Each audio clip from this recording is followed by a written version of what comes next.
What's up, you guys? Sean Rossat, managing editor of Fightful.com, FightfulWrestling.com, and of course, FightfulSelect.com. This show brought to you ad-read free by FightfulSelect.com. Head over there. We post things like Raw, SmackDown scripts over there, free for many of you to check out. We also have a lot of exclusive podcasts, behind-the-scenes footage, including about a minute of footage I took before this show without my co-host snowing. Jeff, you were in rare form, because SmackDown has, how I put it, sucked ass for the last year. It does not look like that's going to be the case anymore. And as we are joined by the usual Raw co-host, Alex Palowski, you seemed thrilled about this. I've composed a song in honor of today for Alex Palowski. Suck it, suck it, suck it, suck, suck, suck, sucky, sucky, sucky, sucky, suck, suck, suck, suck, suck, suck it, suck, suck, suck, suck it, suck it, suck it, suck it, suck. Enjoy Raw, Alex. Enjoy it. I didn't know you were going to cover an Uncle Kracker song on this show. Anyway, over at Fightful Select, you can check out retro shows. I do Q&A shows every other week. Return to the members-only podcast this week. Nigel, our producer on Listen, Your Boy, will be my guest. Also, I do weekly shows covering Ring of Honor, NXT, New Japan, 205 Live, Being the Elite. It's called the Fightful Weekender. I talk about some exclusive behind-the-scenes stuff, break news on there a little bit every week, and give you kind of a peek behind the curtain of some of the interviews that I do. So go check out FightfulSelect.com. We have several different tiers, everything from basic tiers all the way up to sponsor tiers if you want to take out ads on the Fightful podcast for 6 months. A month, however long you'd like. Alex. So I did an instant analysis piece of Raw's Superstar Shakeup Haul last night. More like an instant anal. And I could have just left the "sis" off of there because it was a colonoscopy. Yeah, I need footage of the war room at this draft day because I need to see Kurt Angle being like, we want the hype bros, and Kurt, they're not still a team. Doesn't matter. I really like that Zack Ryder and what he's doing. So we'll give you Samoa Joe for Zack Ryder and Mojo Rawley, and Paige over there going, sure, we'll do that for you because this was nuts. Paige needs to be the GM of all sports teams at this point.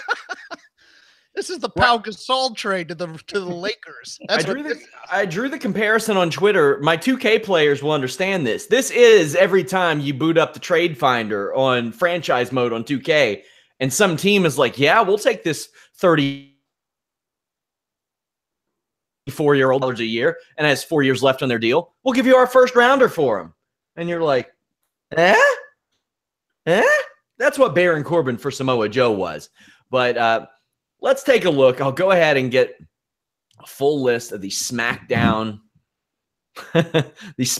list here. Jeff Hardy, Mandy Rose, Sonya Deville, Samoa Joe, Sanity, which is Eric Young, Alexander Wolf, and Killian Dane. Big Cass, Asuka, Luke Gallows, Carl Anderson, Cesaro, Sheamus, R-Truth, Andrade Cien Almas, Zelina Vega, the Iconics, The Miz, and the Iconics last week. This is something, and I had somebody say, "Why do you think Vince loaded up SmackDown?" And I said, "I don't think that he thinks he did." No, this is a larger discussion, but to me, I was saying this on the podcast last night. It really felt like Vince had loaded up with a murderer's row, not so murderers, smorgasbord of upper mid-card heels for Roman to feast on for a year. It feels like he's building his entire Monday show around that. And then let's put everything else to make the other show entertaining while I try and do the one thing I've been wanting to do for 4 years over and over and over again on Raw. And can you tell that I am resentful for having to cover that from now on? Well, I think this kind of goes into what happened with the shakedown last year, shakedown. Shakedown's a Bob Seger song, not a. But anyways, it was the shakedown this year. Paige turned Kurt Angle over and shook him what down he to get all the money out of his pants. Yeah, if you're looking at it from a wrestling perspective, yes, but Vince isn't looking at it that way. He sends people to SmackDown to build the character, and then when he gets the guys, when they're central in their character, he brings them over to Raw, and he thinks he can make them stars. It works sometimes. It worked with Alexa Bliss. I think, oddly enough, I think Carmella is about to become the next Alexa Bliss in many ways. But you have the Miz, you don't need him as a character anymore. You can send him to Raw to to SmackDown to kind of cool off, to kind of keep that show fresh and interesting and give it some star power while you're bringing over a guy like Baron Corbin, who you see a lot in, and to build that character through Raw is the character show. Raw is the show where they want to make guys into central figures. So I think that plays a lot into it. That said, y'all got hosed. I think SmackDown or Raw got like 20, 21 different people. SmackDown made out with not many less than that, but there are fewer slots on SmackDown, but with the exception of an R-Truth, there isn't a lot of guys that I see either putting on bad matches and nothing happening with them. We'll talk about what each one individually will do as we go along, but there is no excuse at this point for this next year to not want to be the greatest television shows in wrestling history. It's just a matter of maybe a couple people. The guy at the top? There you go. And maybe the guy right underneath. Yeah, that's what I mean. The guy in charge of the show. We will see. But SmackDown Live tonight, let's get into it. The show kicks off, and AJ Styles calls out Shinsuke Nakamura, who isn't there, at least according to an interrupting Aiden English and Rusev. Rusev and Styles pick a fight with each other, and it's on. It seems like a really total absence of sense to put your most popular guy on the roster against your top baby face, but that's what they were doing. Almost immediately, Rusev is put into a calf crusher, and Aiden English interferes and causes a DQ. Daniel Bryan makes the save, and my question is, Jeff, what do you think that AJ Styles thinks of the vegan community? I think AJ Styles' favorite steak topping is more steak. So, you know what? I don't think it matters, really. I mean, sure, he probably isn't a vegan. He's not the most woke fella in the world. But you know what? Darn it. They both share a love of wrestling.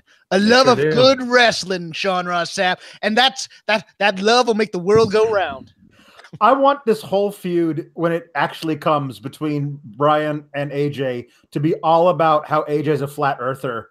And Daniel Bryan's like, you can see it from space. They doctor those photos. They're just yelling that at each other from across the ring. Just calling each other Explorer names. Look, Magellan, it's happened this way. Well, that certainly would be better than whatever impersonation of Teddy Long that Paige thought was going to be good. Backstage, she makes a tag team match, and this was really bad. So you didn't like it, huh? No, I didn't. And, I did say it's probably not a good idea to put two of your most popular guys in Rusev and Aiden English against your two biggest baby faces. But to be fair, at this point, every heel on SmackDown had been sent to Raw. So we didn't know who else was on the show. We quickly found out when Shelton Benjamin came out. And I loved his line where he said, last night on Twitter, I said that Chad Gable was an outstanding partner with a bright future ahead of him. I would just like you to know that my Twitter was hacked because I would never say anything like that about Chad Gable. I want old, angry Shelton Benjamin, old man Shelton Benjamin, because we've not really seen that style. He's not capable of a lot of the athletic things that he did 15 or 12 years ago. But old, angry, ass-kicking Shelton Benjamin, I'm down for. He wants title opportunities. And for some reason, Randy Orton comes out, presumably to say, hey, buddy, I've got a championship opportunity. Why don't you take a nap? It's past your bedtime, old man. And then the promo would have put Shelton to sleep. So I think maybe that could have started something. But instead, Jeff Hardy is out. Jeff Hardy, who has the unique achievement of being a double Grand Slam champion and then some on top of that. He and Shelton have a match. It's a good match. Two guys who know each other really well. Shelton does a run-up kick to a top rope, Jeff Hardy. And Hardy hits his Whisper in the Wind only because Shelton is a total pro and runs into it. But we get the classic Shelton Dragon Whip, Swanton Bomb. Jeff Hardy picks up the win. Alex, what do you think of Jeff Hardy? You're losing Jeff Hardy just as soon as you got him back. Yep. I need to know if Kurt traded him before his title match last night or after his title win last night. I bet he thought, you know what? He's damaged goods. He had a DWI. What's the worst that could happen? You and then buy high, you sell low. I mean, in trading parlance, Kurt would say that Jeff Hardy has off the field issues, and that's why we're concerned about his long-term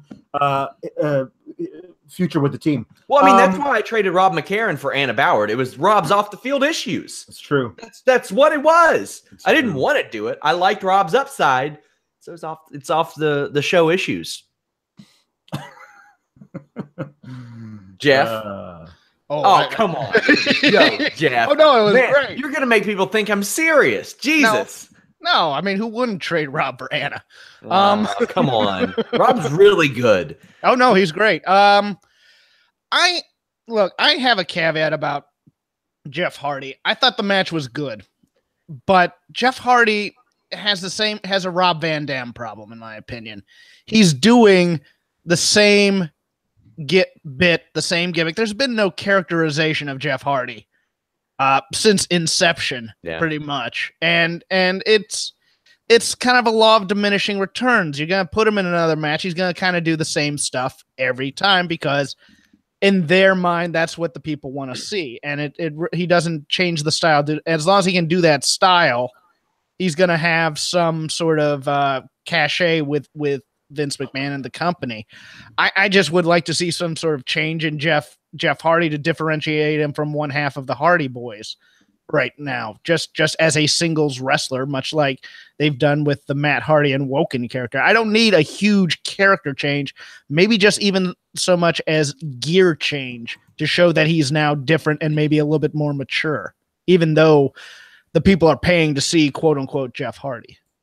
There are a lot of people who are asking me, oh, does this mean this title's going here, this title's going there? They're doing a real good job right now of disguising that because thus far at Greatest Royal Rumble, there are Raw versus SmackDown matches for the Intercontinental and the U.S. Championship. So what they've done here, I think, is fantastic, and that will lead into Backlash, which has some Raw versus SmackDown matches, which surprises me. Because Alex, as we all know, Survivor Series is the one night a year when Raw and SmackDown go head-to-head in in-ring competition. I don't think that's true. I was told on Raw last night that plans changed, so I guess they changed. Oh, man. This was a good match between Hardy and Shelton. I liked it. It was. Harper defeated Jey Uso. This is really abrupt.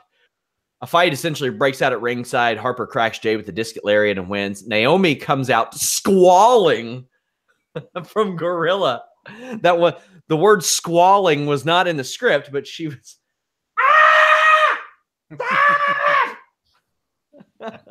And the Bludgeon Brothers are like, all right. They leave. I just love kind of the blank stares. Can we hit a woman? No, this is PG television. We can't do that. But with a hammer? They did it on Fargo once. Maybe we can. Any thoughts to this? Looks like Naomi's going to be added to the act. Well, then what do they add to the Bludgeon Brothers? Because there now has to be an equal and opposite reaction. Now that Nikki Cross woman would fit. We'll talk more about that later. Yeah. Tamina. Now she's hurt. She's out. Lana. Jesus. No. Samoa Joe appeared on SmackDown Live. Let's get the reaction from Raw correspondent Alex Pawlowski. So they've spent the past 2 weeks building up this amazing thing of Samoa Joe versus Roman Reigns, which could carry into forever. Like, because we all assume Roman's going to go over Brock at the next Friday. and he's gonna feud with Samoa Joe, and Samoa Joe does everything that Roman does, in my opinion. Even though Roman, I think, is very good, Samoa Joe does everything Roman does better. And I was really looking forward to seeing what they were going to do with that. But whoops, no, we're not going to see any of that. Also, I can't wait for Joe to A, not win his match in Saudi Arabia, and B, not win his match at Backlash, because there's no way he's winning either of those matches if he's going to show up on SmackDown Live the Tuesday after Backlash. It's just not happening. So it's too bad, because I really love that guy, and I'm not going to get to cover him anymore, and it makes me sad. Well, if it's any consolation, SmackDown did lose out on Sin Cara because Samoa Joe stole his soul on this evening. No consolation. No consolation. You sure you don't want Sin Cara over there on Raw? No, you can keep him. He can be on 205 Live. I mean, I know they did that once, but we're pretty good on the whole main event scene. We don't really need anybody else on the Sin Cara level. We got that all shored up with Mojo Rawley. We're good. This is almost cruel, but I'm enjoying it. Samoa Joe is the best promo in the WWE. Nobody brings the kind of menace that he does to his promos.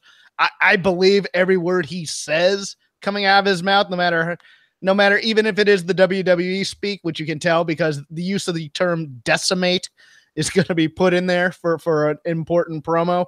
And God knows I am loving the prospect of Samoa Joe AJ Styles, Samoa Joe Daniel Bryan, Samoa Joe, everybody that Alex is going to cry about. It's going to be great. Alex, I would suggest keeping sharp objects away from yourself when you're watching Raw. Don't you worry. I'll watch it. I'll watch it in a padded room wearing a straitjacket. But as we've said before, now there are no excuses for having bad shows because Samoa Joe's going to bring instant tough credibility to this SmackDown roster. Outside of Samoa Joe's reliance on saying "you see," which nobody says when they talk to other human beings, at least normal ones, I love his promo delivery even in the ring, and I like that he's willing to put over other people while he does it. Like he's a better mouthpiece for Brock Lesnar than Paul Heyman's been. And Paul Heyman's really good at being a mouthpiece for Brock Lesnar. It fits. It's really good. And he says that he's going to win the Intercontinental Championship next week at the Greatest Royal Rumble. And then after that, he's going to rip the Universal Championship off of Roman Reigns' waist at Backlash if Roman Reigns manages to beat Brock Lesnar. Now, by all means, assuming Samoa Joe is still healthy, he should help Roman Reigns win that championship. There's really no reason that he shouldn't, other than the fact that he may have went through 2 matches by that point. Who knows? Because he'll have a ladder match and he'll be in that Royal Rumble too. He was great right here. Oh, God, yes. So later we find out that Sanity is coming without Nikki Cross. I am not behind that. I don't think Killian Dane's ready to be on that main roster. I would have rather him stuck around in NXT and tagged with Lars Sullivan. I mean, I think that Wolf and Eric Young are more than ready, but Killian Dane was the least ready of the 3. Alex, I see you're shaking your head. Tell me why you're wrong. I could not disagree with that statement more. I mean, Big Damo, the guy who he was before he became Killian Dane, was totally ready. Like maybe Big Damo's ready. Yeah. Maybe Big Damo's ready. Yeah, but as far as I know, like I don't know if the character is ready, but that dude's ready to wreck crap all over the ring in on the main roster. They don't have a guy that type of guy on SmackDown Live because thank God they didn't bring Braun Strowman over there. But like he's going to be that thing. He's going to do the feats of strength and wreck stuff. And I mean, I'm looking forward to him and Wolf or him and Young versus the Bludgeon Brothers. Oh, yes. Give me that. I mean, that's going to be great. I honestly, I really do like Killian Dane. I liked his work in all of their giant tornado tag matches they had. His stuff that he did in the War Games match was awesome. Like I'm into Killian Dane. I'm not into them not including Nikki Cross. That doesn't make any sense to me. Let me posit this as a possibility. I don't think it is, but let me just put it this way. Let's say that Nikki Cross is just unadvertised right now. They debut Sanity. They get in this giant brawl or whatever with whomever. And then Nikki Cross just shows up and jumps off the top rope onto That's what everybody. I thought. That's what I and thought gets a they big could pop. eventually do. And then they're instantly over that way. I mean, it would help because I don't know if they'll be over without it. Now, their entrance, I've said this a million times, one of the most underrated entrances in wrestling. And until you see it live, you cannot appreciate it. The darkness, the helicopters, the spotlight, the laughing, the masks. But she was a big part of that. She was a huge part of that. Yeah, and she would make this women's division, this updated one, close to perfect. Jesus, yeah. So I'm hoping that something can happen. Now, as far as Killian Dane, it's just that Lars Sullivan match was a rough last impression for me because that was. I'm gonna go ahead and blame Lars for that one rather. Yeah, than you could, sure. Killian Dane. I'm not saying that Killian Dane is like bad or anything. I just thought he had a lot left in NXT, whereas I don't know that Wolf and Eric Young did or Nikki Cross did. Now that NXT women's division is kind of thin right now. It's Dakota Kai, Bianca Belair, Shayna Baszler, Kairi Sane, maybe one other, but it's really, really thin right now. And I would imagine the Mae Young Classic is going to help restock that a bit. But it was also kind of time to do something with Killian Dane because the thing is, I mean, he had debuted in the Battle Royal at Mania 2 years ago. Mm-hmm. And, it was kind of last year. Yeah, that's what I mean. Two Manias ago. Okay. So, I mean, it's either you make him an NXT lifer or you try him up on the main roster. And Sanity had very little left to do. I really don't see what else they could have done down in NXT other than feud with the Undisputed Era more. And we had already seen that with AOP enough. So I would imagine natural first feud for them is New Day. Trios. Yeah. Makes sense. I'd watch the hell out of that. I would too. I just want to say before I get hate mail, I like Killian Dane. Just think he had stuff left in NXT. Daniel Bryan is backstage talking to Renee Young, but he is interrupted by Big Cass, or at least Big Cass's nipples, which is what we see there. Big Cass is like looking over Daniel Bryan's head. I'm not a big guy on Big Cass, but I thought this was a nice introduction. And it's very clear they're going to go the Daniel Bryan Big Cass way. I think Big Cass can be what they wanted Baron Corbin to be, with a way less cool finish, but kind of picks on the little guys. And he is much more likely to get a really, really great match out of an AJ Styles, out of a Daniel Bryan, than he is out of an Enzo Amore. Jeff, your thoughts on Big Cass being on SmackDown Live? Well, the backstage personal issue part of it fascinates me in some ways. I agree with you. I think he has more potential than Baron Corbin, but at the same time, I think Baron Corbin is a little smoother than Big Cass. I would say a lot smoother, but yeah. Okay. No, I'll take that too. I'll be judicious and say a little. You can say a lot. I think Big Cass has some problems with promos as well because I think he relied a lot on Enzo when they were a duo, and he still really hasn't come into his own in terms of his own verbiage and being able to say anything other than he's big, which it seems like this is going to be the gimmick for him. But there's room for these types of acts in wrestling. I'm like you. I'm not as big on Big Cass as other people because I would much rather have great matches than have great, spectacle. But he fits on this roster. If they're going to use Daniel Bryan to get him over, I'm suspect if they're using him to get Daniel Bryan over. Of course, that's a fine first feud. But let me tell you something. That first time Big Cass beats Daniel Bryan, you're gonna have a fan revolt on your hands. But it might be what they want because they're not trying to get Big Cass over as a babyface. No. When I saw this, I was like, "You're really going to bring him back as the guy we had all gotten tired of immediately when he turned heel? Like, you're not going to change his look. You're not going to change his gear. You're not going to tell him to drop the stupid accent. Like, he was dying a slow death when he got that injury. He's been out for 8 months, and you had an opportunity to repackage that guy entirely. There was talk that he was going to go back to being called Colin Cassidy instead of Big Cass. Whatever. I just thought it was kind of weird, and it seems like This is not the way to get this guy over on this show with these people on it now going up against that guy. I think it is.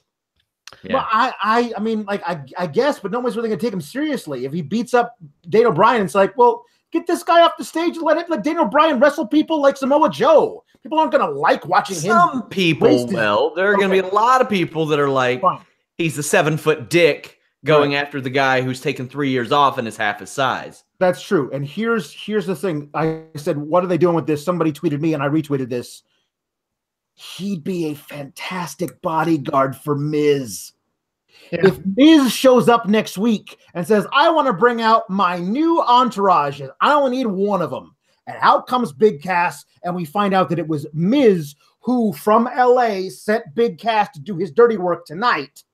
And you can have Miz subtly repackage and mold Big Cass into his image and make him his heater.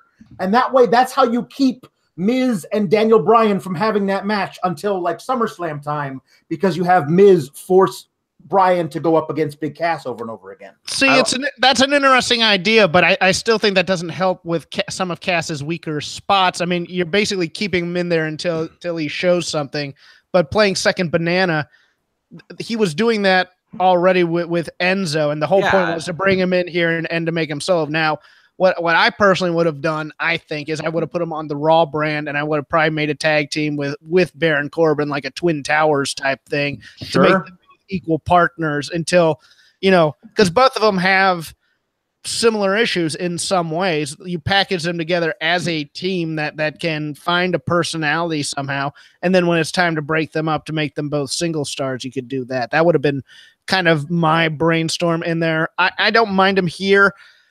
I don't mind Alex's idea. I like Alex's idea. I just think what it does is it puts Cass back at square one rather than having had some sort of evolution in it. Yeah, that's where I am too. I like the idea, but he's been doing that for 4 years with an even louder version of The Miz, and broke away from that intentionally just over a year ago. I mean, or a year ago. That was his whole thing, is that he follows no one. I mean, as Glenn Rubenstein pointed out on Twitter, he literally follows no one on Twitter.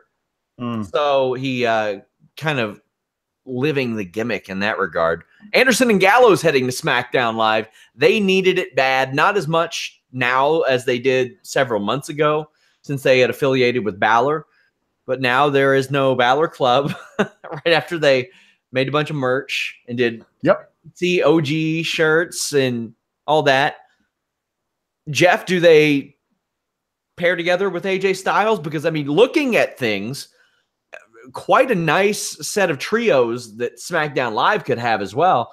I would have liked the Usos and Roman Reigns to have been one of those trios over on Raw, but this is a fine addition, depending on what you do with them. Yeah, I mean, I could see anything from using like Gallows to be the first guy you feed to Cass. But I mean, I saw a clever idea where they use the Japanese history and they're coming back to team with AJ, but nope, they're working for Shinsuke. And they turn on AJ. I liked that idea a lot. I like them both. I was kind of hoping for the Revival instead, but I'll take these two if you're going to push them as a credible tag team. And I'd love, matches with them and the Usos. I think it'll be quite good, to be honest with you. And I think they'll work well with the Bludgeon Brothers as well. But I think they're just over here to be a team you can beat. Alex, your thoughts? I mean, I thought they were doing some good stuff with Finn. Finn had gotten away from them in the most recent weeks, and it weren't really teaming together. But yeah, I like them with AJ. I really like the idea of AJ thinks they're backing him up, and they're actually working for Shinsuke. I do like that a lot. And I do think they can be great cannon fodder for Bludgeon Brothers matches, like, because they're big and well, Gallows is big and Anderson's athletic and fun to watch when he's doing his babyface repertoire. So yeah, I think there's a lot they can do there. I don't see them rising to the upper echelon of the top tag teams on SmackDown Live. I know they held the belts at least once over on Raw. I don't see them holding them here. But here's the thing. They're really great hands. They're a lot of fun. If they ever actually spin off Southpaw, they're the absolute stars of that. So you could build a whole brand around those guys. So, also, we see selfie promos for The Bar. Yeah. What do you think of their addition, Jeff? I like both individually. I don't like Yeah. The Bar as a tag team. I really don't. I don't think they do. I mean, they don't do any tag team maneuvers. They are the epitome of the Attitude Era WWE tag team, where you're putting two singles guys together and there's still two singles guys wrestling as opposed to wrestling as a unit. Yeah, I'm not as excited about a Cesaro being on SmackDown today as I would have been initially or a year ago. Alex, any thoughts on you losing The Bar?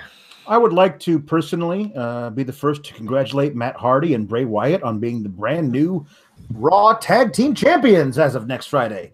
Maybe there's still a lot of stuff and rematches and things to go. And Nicholas could still enact his rematch clause in Saudi Arabia. Exactly. Well, I mean, women can't wrestle there. They didn't say shit about 10-year-olds.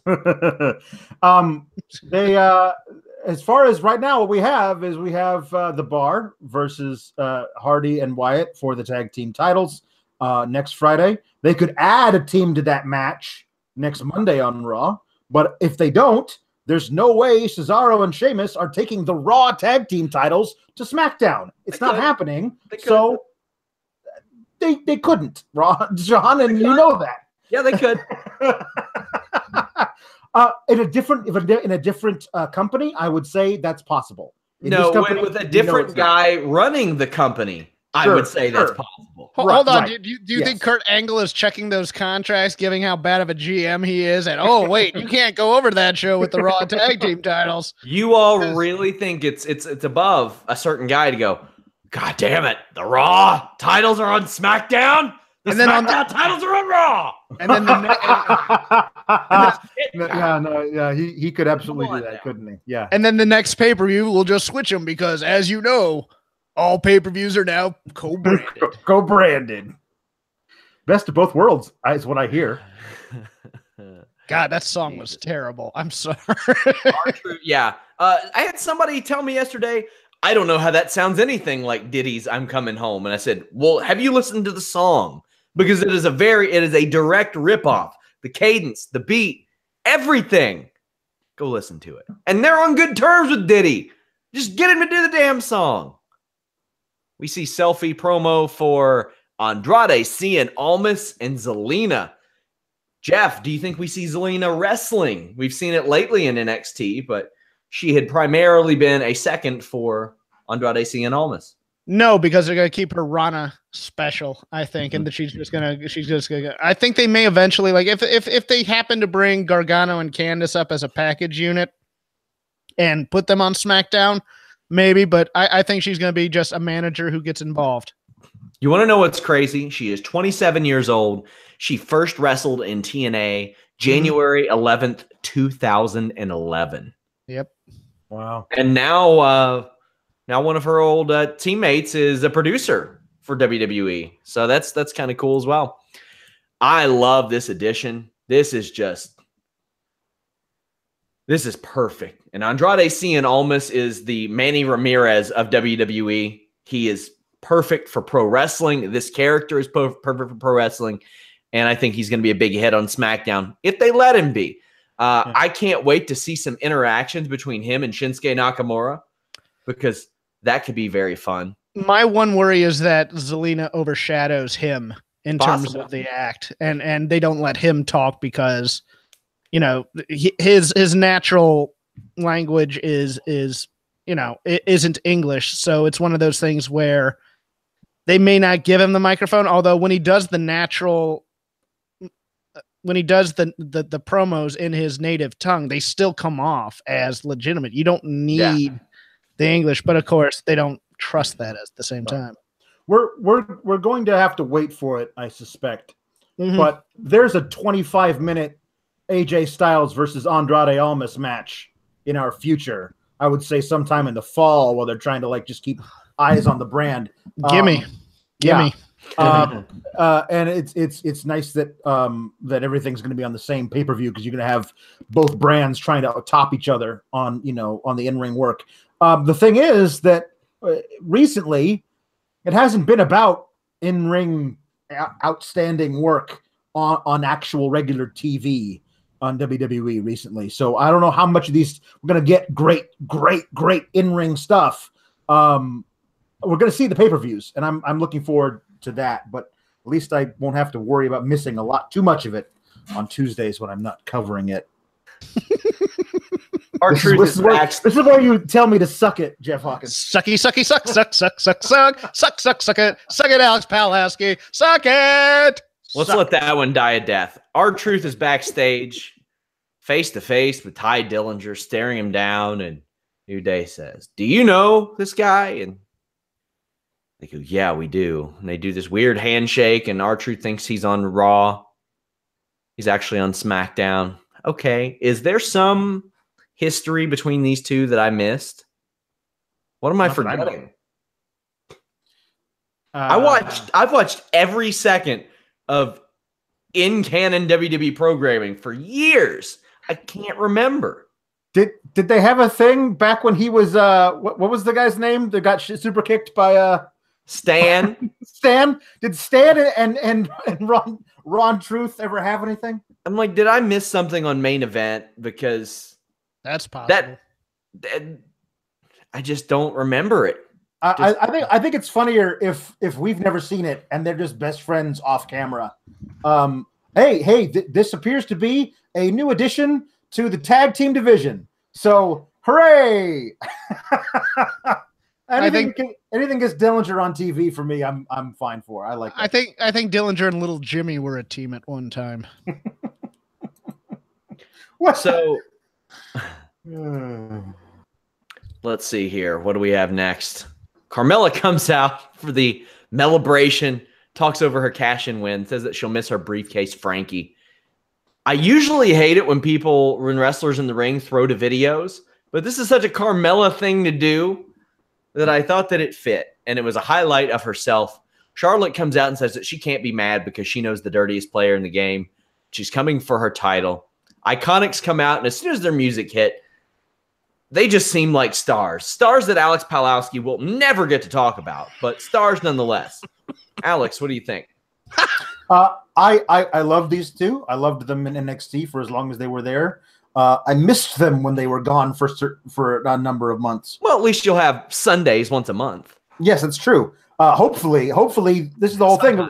The co-branded thing makes me worried that a lot of these people that I love that are getting moved from place to place, that I won't see them at all because you're gonna boil down to there are going to be very few mid-card non-title feuds that get anywhere near pay-per-view at this point. So we'll see where that goes. But yeah, I love these two. They're great.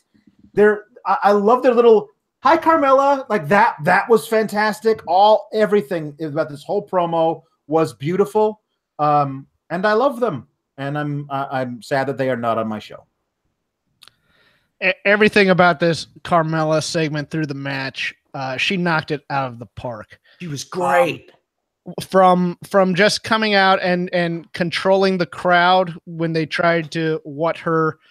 The video reminded me a lot of, there was a 1985, I think, or 84 music video for Tully Blanchard in the NWA. This song was a lot like that one in many ways. Her being absolutely nonplussed at the announcer's desk during the Charlotte match and yawning was fantastic. She has the ball and she started to run with it. I like it. I like Carmella's a perfect flaky heel for this time and place in the SmackDown women's division because she has a murderer's row now of people coming after her, which makes it a very intriguing story. I thought the Iconics again on promos are just they're hammy without overdoing it, which I really like. I mean, the Peyton doing her terrible Charlotte impression is one of the best things, to the point where Charlotte's corpsing during the impression, which is fantastic. And then Alex actually retweeted this. I don't necessarily want to steal his thunder, but I'm going to. Becky coming out after eating quinoa in the back and Yes. dropping it and having to come out was absolutely a She fantastic. plugs plot holes all the time. Not only She- that, I assigned this saga to Alex as his next article. Yes. Her yes. her stupid, goofy sense of humor is one of my favorite things, and the fact that she has continuity in said stupid, goofy sense of humor is just awesome. I just want to I say love I this. have never seen Becky Lynch happier than this past Saturday when her boyfriend Luke Sanders won his UFC fight.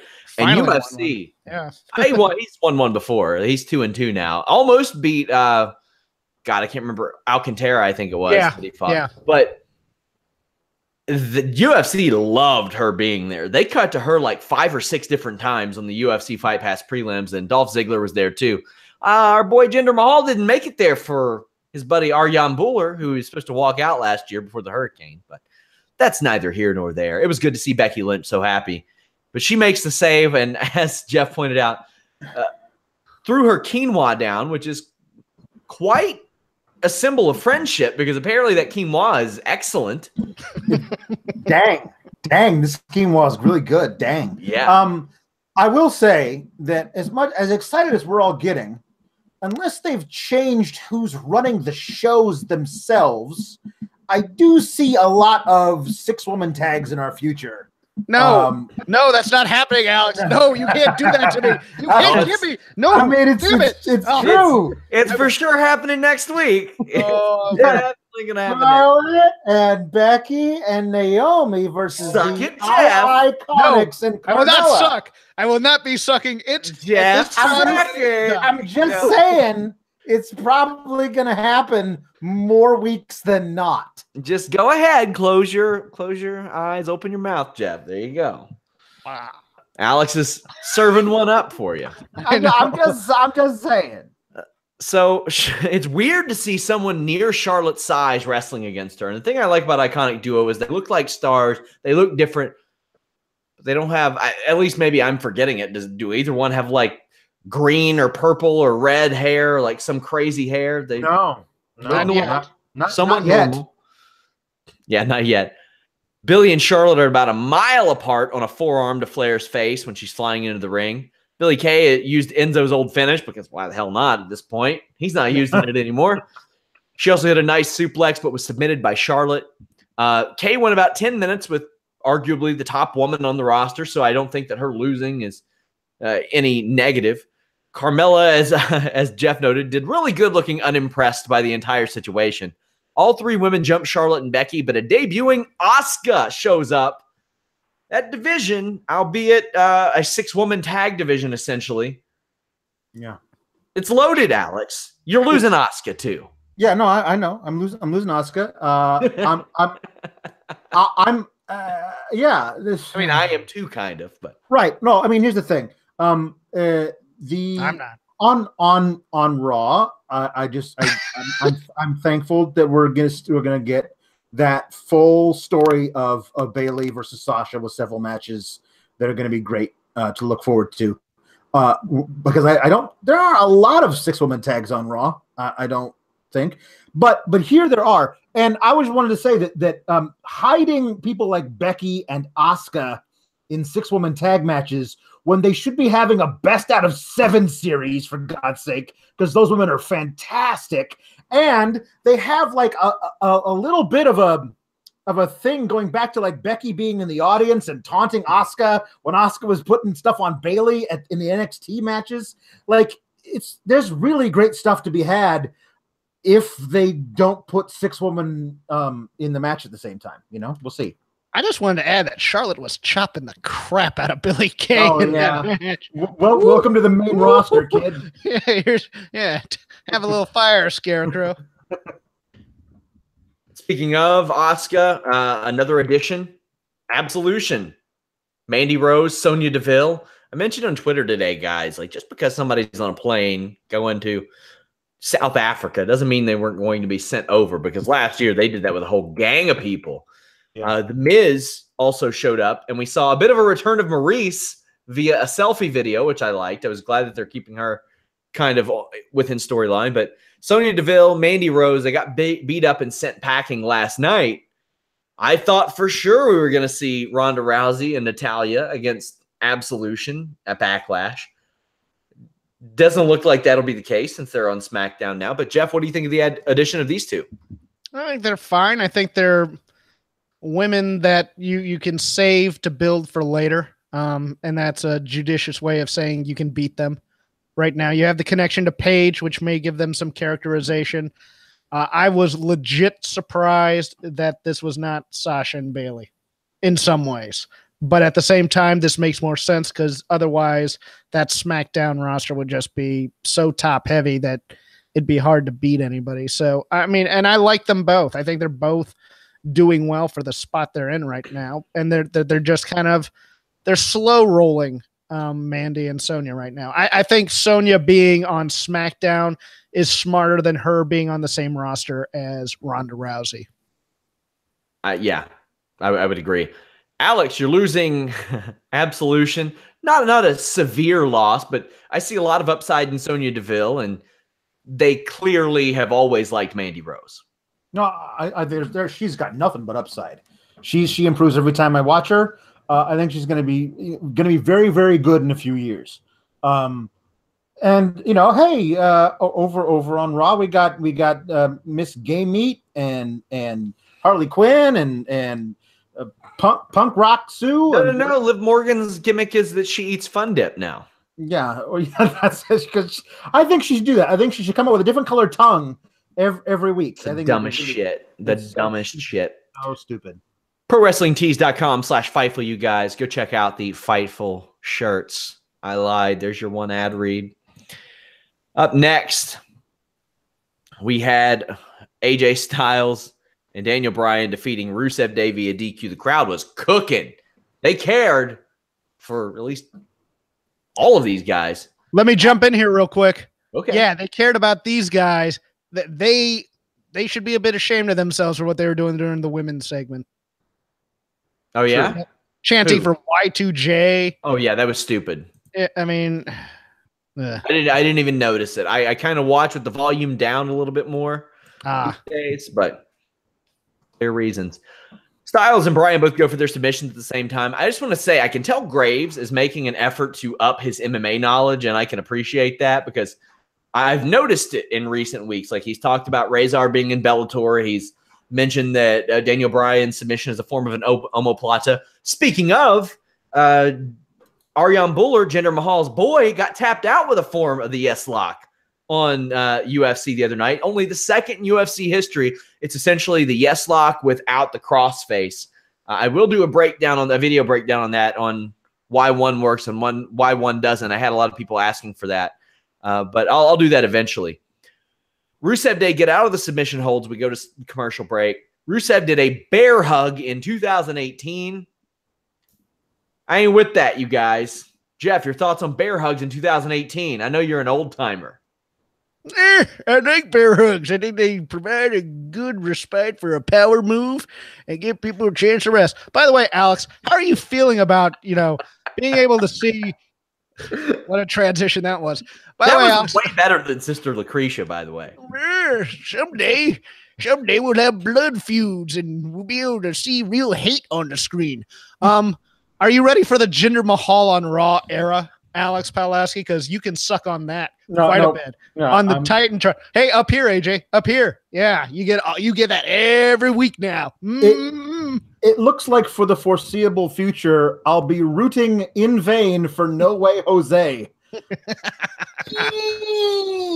I'd just like to add this old man Hawkins character to the slew. Although I'm kind of bummed that I don't get to do shows with Bix anymore because back in my day, you could pin someone with a suplex. I used to do a snobby Bix character where I would talk about a good match on Raw, but it's no Butch Miller and Rook Williams against Bobby Fulton and Tommy Rogers from the Crockett Cup.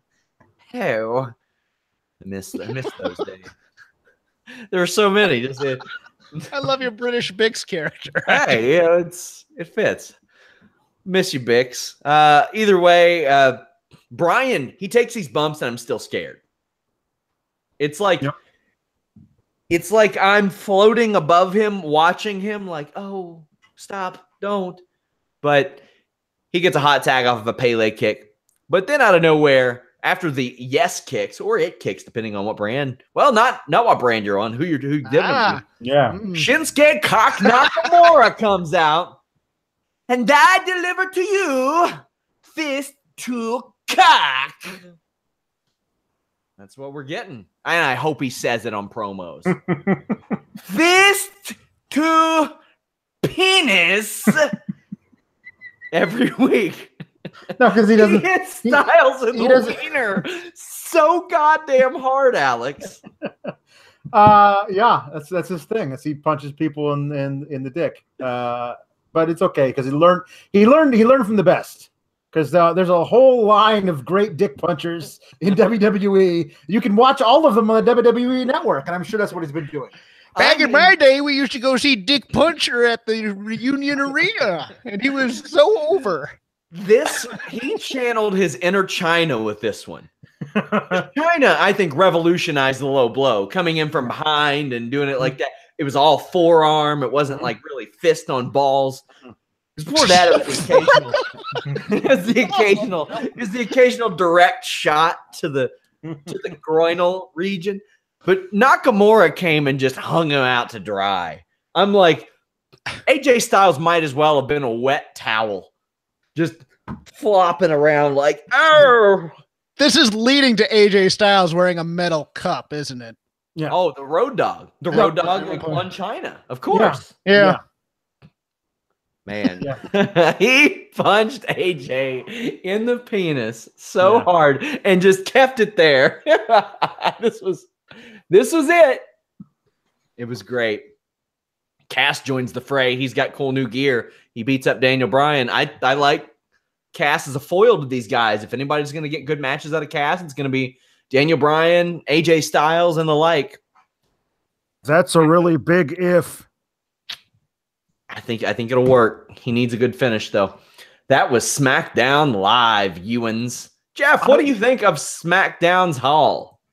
I would like to extend my sympathies once again to Alex for having to cover Raw, which is obviously the B show. With some notable exceptions. I think the Drew McIntyre part, depending on what they do, will be interesting. I think they're going to try some interesting things with some flat characters.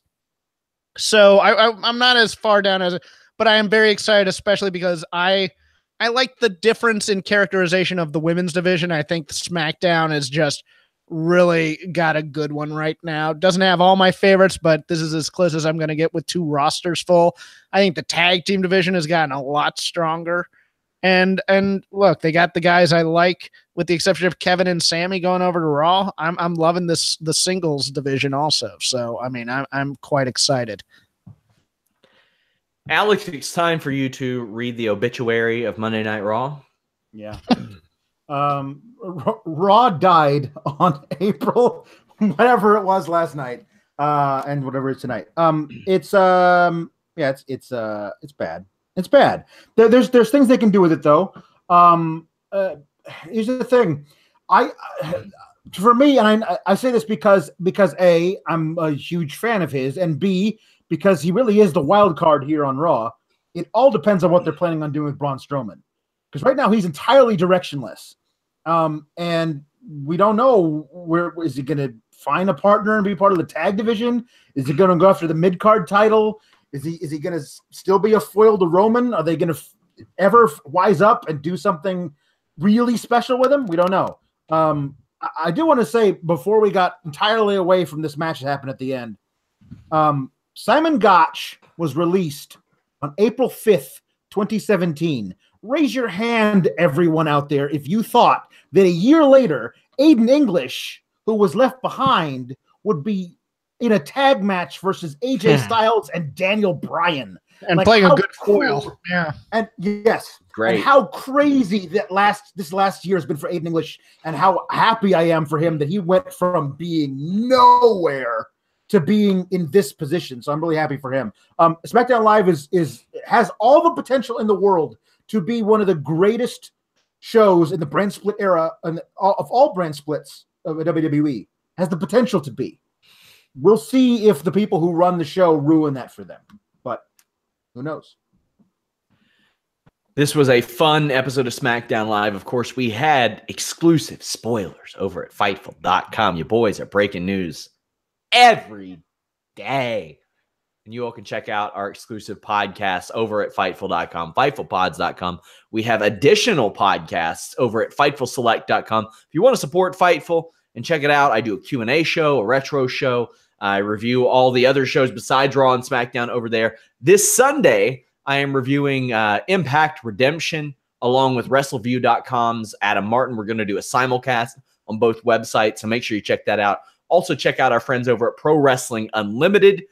They do a lot of great work with us, for us. Love that partnership. They do just awesome stuff. You'll see a lot of their videos on our articles.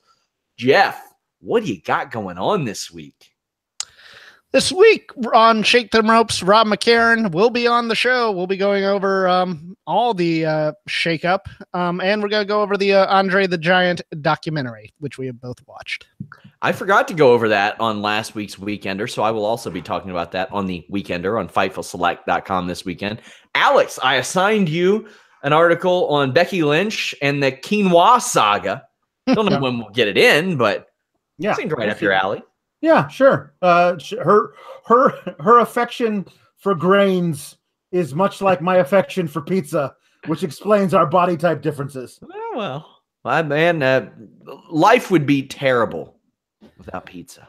You have some good pizza in the Midwest, Alex. I don't hate on that. I mean, hey, we do. I am in consideration to go to Chicago in about a month for this presser that's going to go on. So if I'm there, I got to get this lasagna that you all call pizza out that way. It's good stuff.